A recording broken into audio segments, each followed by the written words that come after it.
orang tua kita yang memelihara kita, kita nggak mau kenal orang tua kita. Gimana kira-kira? Bagaimana kira-kira kalau ada anak nggak tahu orang tuanya, dia tahu orang tuanya tapi dia tidak mau mengenal.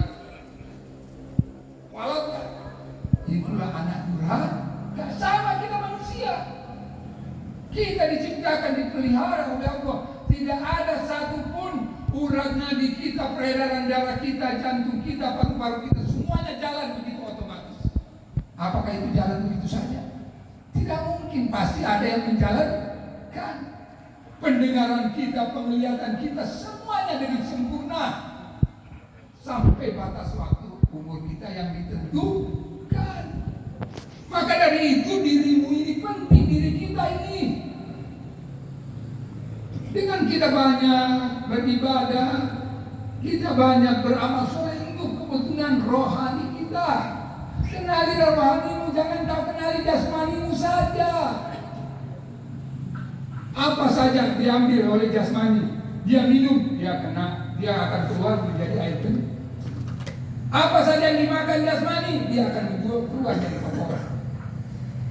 Itulah perwujudan daripada dunia jasmani.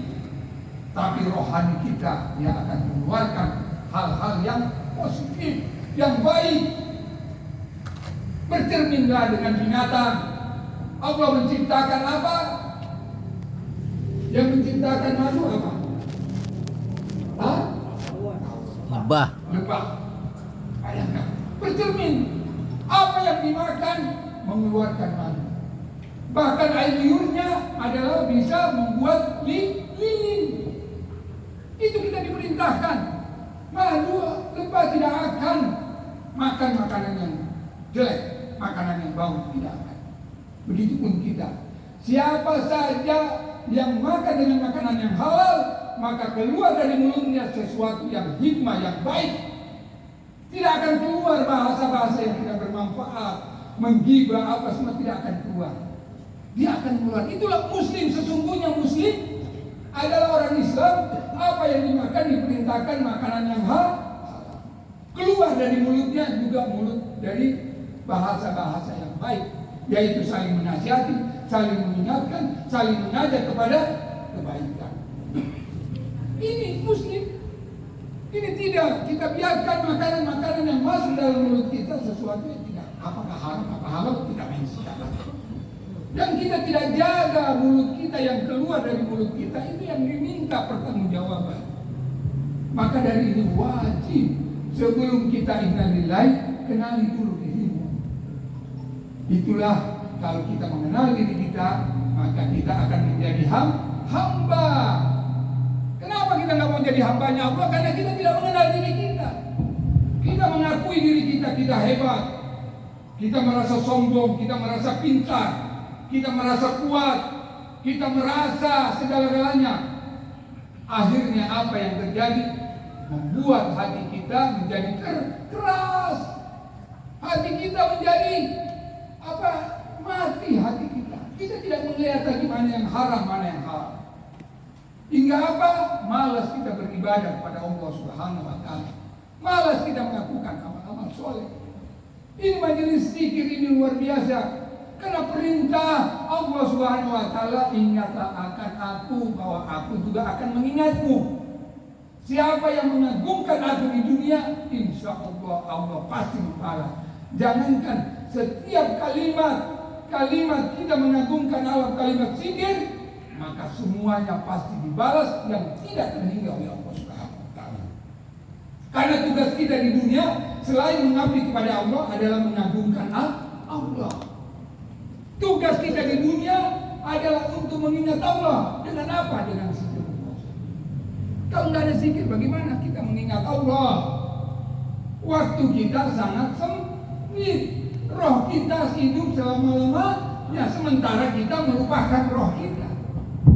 Kebutuhan semua jasmani, mulai dari bangun tidur, jasmani yang kita ingat. Makan, minum, semua kebutuhan-kebutuhannya, baju apa, semuanya, sampai sepatu, sampai segala macam HP yang kita butuhkan itu untuk jasmani kita. Adakah yang kita perhatikan rohani kita? Adakah yang perhatikan diri kita? Kita bahkan sudah melupakan diri kita, bahkan kita tidak kenal diri kita. Kalau kita kenal diri kita, pasti kita taat kepada Allah, pasti kita takwa kepada Allah Subhanahu wa Ta'ala, pasti kita mengingat Allah Subhanahu wa Ta'ala. Kalau kita mengenal diri kita, tidak ada orang yang kenal dirinya tidak mengingat Allah, tidak ada orang yang kenal dirinya tidak taat dan takwa kepada Allah. Kalau kita tidak taat dan takwa, berarti menandakan kita tidak kenal diri kita. Nauzubillah min dzalik. Ketika kita ajar, kita sudah menyebut, berhentilah semua waktu yang sudah ada yang diberikan sepenuhnya kepada kita, kita buang dengan sia-sia. Kita buang waktu kita sia-sia. Inilah dengan adanya majelis ini, marilah kita bersama-sama mengingat diri kita, mempertahankan, berusaha untuk senantiasa kita mengenal diri kita. Dengan apa? Dengan banyak berzikir. Dengan banyak apa? Dengan banyak belajar. Dengan apa? Dengan banyak kita menimba ilmu di majelis-majelis zikir, di majelis-majelis ilmu. Mudah-mudahan apa yang hari ini saya harapkan kita terus berjuang. Memang tujuannya didirikan majelis ini terutama memang karena corona, lebih banyak ke dalam. Tapi insya Allah kita tawakal Allah kepada Allah. Kalau memang Allah perintahkan keluar, insya Allah kita juga mengundang dari luar. Tapi tujuan ibadah sesungguhnya adalah tujuan untuk Allah, untuk kita. Jadi kita tidak melihat jumlahnya, melihat interan, niatnya yang utama. Niat yang paling utama. Kalau niat yang nomor satu, insya Allah itulah yang membuat kita lebih lancar untuk beribadah kepada Allah. Agar apa? Agar apa? Diri kita bisa ini dengan sebaik-baiknya. Mungkin penyampaian saya karena sudah waktu maghrib, kita mungkin sholat maghrib di sini. Ya kan kita makan dulu mana? Ini acaranya sampai malam. Karena ini di samping ulang tahun ketiga majelis zikir, majelis ilmu, juga peresmian kedai Al-Ghazali. Ini sengaja saya sebut Al-Ghazali, saya pakai nama Al-Ghazali supaya saya tidak lupa. Baru bangun tidur ingat Al-Ghazali. Karena ini adalah guru saya. Guru saya insya Allah sampai inna lillahi wa inna ilaihi raji'un. Begitupun juga perpustakaan Al-Hikam, memang saya niatkan untuk jadi perpustakaan Islam. Kebetulan Al-Hikam juga menjadi bacaan saya, mudah-mudahan itu mengingat saya. Jadi apapun yang sifatnya untuk ibadah, insya Allah kita perjuangkan untuk selama-lamanya, terutama keluarga besar majelis zikir hamba Allah. Saya rasa begitu. Cukup sekian. Assalamualaikum warahmatullahi wabarakatuh. Waalaikumsalam.